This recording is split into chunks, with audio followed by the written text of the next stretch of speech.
Okay, here's the engine compartment. Well, there's the engine compartment. Get it oriented.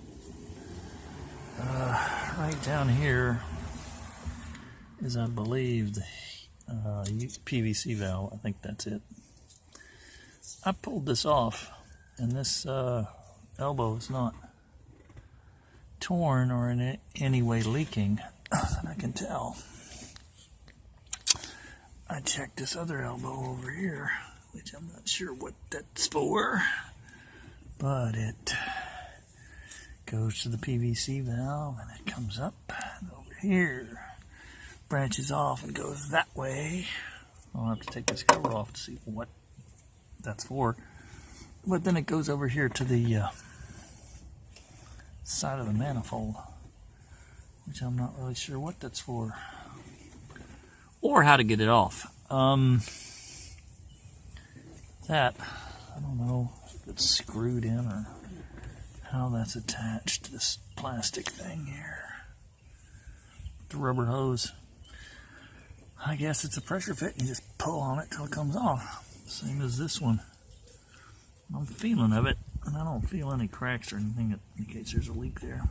There's no holes, as you can see. Back down in there is hopefully nothing I have to mess with. So, where's my big ass vacuum leak? That's a good question. Because I got one, a huge one, gigantic one. It's not this. What is it? Maybe that's it. It could be it, maybe. I can't really get this off without using my other hand. So I'll check this one out. It's a little crimped right there. That might be where it's leaking. Or maybe down in here somewhere. I'll have to take this box off because I can't use two hands. Anyway, I'm checking it out.